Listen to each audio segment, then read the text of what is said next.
자, 이분 얘기 좀 해볼까요? 이분이라 함은 전 쌍방울그룹의 회장 김성태 회장 얘기입니다. 자, 이재명 대표의 변호사비 대납 의혹의 핵심 키맨이다 이런 평가를 받는 김성태 전 회장이 태국의 방콕의 좀 북쪽에 있는 골프장에서 딱 잡힌 거 아니겠습니까? 자, 그런데 보니까 한동훈 법무부 장관이 일전에 지난해 9월에요. 이런 얘기를 했던 적이 있었더군요. 한번 들어보시죠. 언론에는 김성태 회장이 태국에서 호화 도피 생활을 이어가고 있다 이렇게 나왔습니다. 파악하고 계십니까? 실제로 쌍방울 임직원들이 음식을 전달하고 이런 부분에 일정 부분 그런 부분들이 나와 있어서 도피하고 있는 범죄자에게 국내에서 그런 조력이 있는 부분들은 사법질서를 우롱하는 처사이기 때문에 검찰에서 강력하게 조치를 할 것이라는 정도의 보고를 받았습니다. 근데 지금 새롭게 알려진 사실은 이 김성태 회장이 과 관련해서 이제 해외 도피를 도와준 사람들 있지 않습니까? 임직원 6명에 대해서 검찰이 구속영장을 청구했답니다. 부회장 김모 씨. 아마 저 부회장은 김성태 전 회장의 친동생일 겁니다. 그리고 임원급 3명, 차장급 실무진 2명. 근데 이 사람들이 어떻게 해줬냐면 도피 자금 마련해서 김성태의 체류 비용을 지원하고 김치, 여러 가지 조달했네요. 김치, 생선, 참기름, 김. 굉장히 디테일합니다. 김까지 나왔어요. 자, 그리고 김성태 회장의 생일 파티를 위해서 쌍방울 그룹의 연예 이런 계열사가 있나 봐요. 기획사. 그 계열 기획사의 유명 가수까지 태국으로 초대해서 성대한 생일 파티를 열었다. 구자홍 시장님, 이렇게 진짜 이건 호화 황제 도피라고 해야 됩니까? 뭐라고 해야 되는 거예요, 이거? 이거 도피인 줄 알았는데 외유를 떠난 외유를 분처럼 떠났습니까? 저렇게 예. 이제 하셨다는 것이 좀 드러났는데요. 그러니까 이제 굉장히 또 이렇게 그 체포된 시점도 미묘합니다. 그러니까 성남 FC 사건으로 이재명 대표가 성남지청에 출두한 날 오후에 체포가 되지 않았습니까? 네.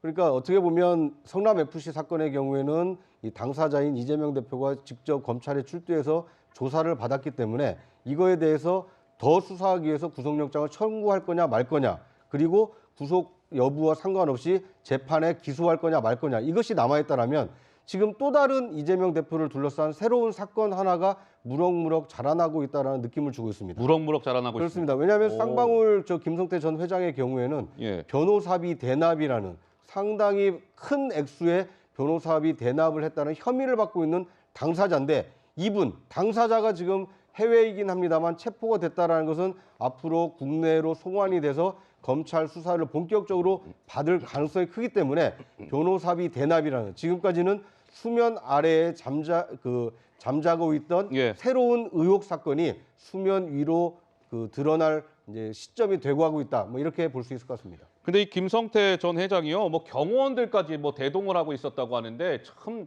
정말 가관입니다. 기관총으로 무장까지 해요. 태국 경찰 출신의 경호원도 고용하고, 야, 이민국에 체포될 당시에는요, 우리 한화 수십억 원에 해당하는 달러까지 가지고 있었답니다. 그래서 김성태 전 회장이 태국에서 만난 적이 있는 사람이 이렇게 얘기했어요. 맨날 술 마시고 골프 치고 이렇게 시간을 보냈다. 돈을 펑펑 쓰는 모습을 봤다.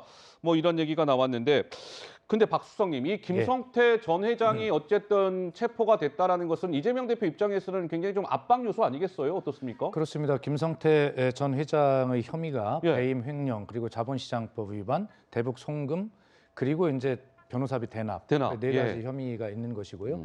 현재 오늘 태국 현지에서 진행될 것은 이 사람이 지금 그 인터폴에 적색 수배가 돼 있고 여권 맞아요. 무효화 조치가 돼 있지 않습니까? 그래서 현재 불법 체류냐 아니냐를 이제 지금 태국 법원에서 따지는 재판을 할 텐데, 예. 김성태 회장은 당연히 아니라고 이제 부인하겠죠. 예. 그러면 약 한 달 정도 시간 후에 다시 판단을 하게 된다는 것이고요. 그렇다 하더라도 경우에 따라서는 굉장히 오랜 시간이 걸릴 것으로 국내 송환에는 예. 이렇게 알려지고 있습니다만, 어쨌든 이재명 대표의 변호사비 대납과 관련한 그런 의혹의 키맨으로 지목이 되고 있는 만큼 예. 검찰에서는 어떤 수단을 동원해서 데려오려고 할 것이고요. 네.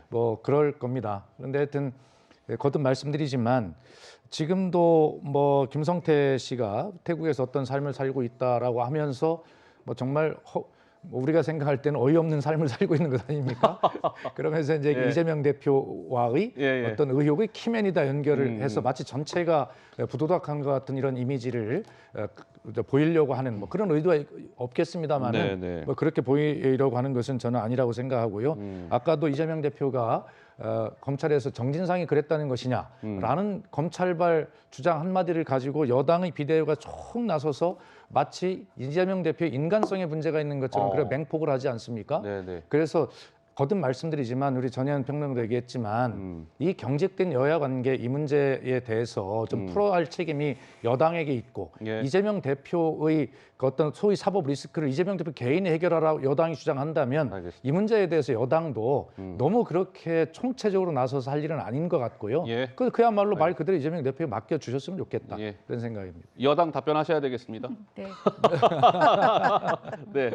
아니 요즘 범죄를 저지르시는 분들이 영화를 너무 많이 본 덕분인지 예. 아니면 요즘 대한민국의 영화가 너무 현실을 잘 반영하는 것인지 모를 정도로 저는 요즘 일련의 기사를 보면서 이건 영화보다 더 영화 같다 그런 생각이 듭니다. 예. 이재명 대표는 뭐 내의회사라고 폄하했던 쌍방울이 알고 봤더니 이재명 대표가 연루되어 있는 범죄 혐의자들하고 얽혀설켜 있습니다. 막장 드라마를 보면 내 남자친구의 여자친구가 우리 사돈의 딸이고 뭐 이런 복잡한 관계가 있죠.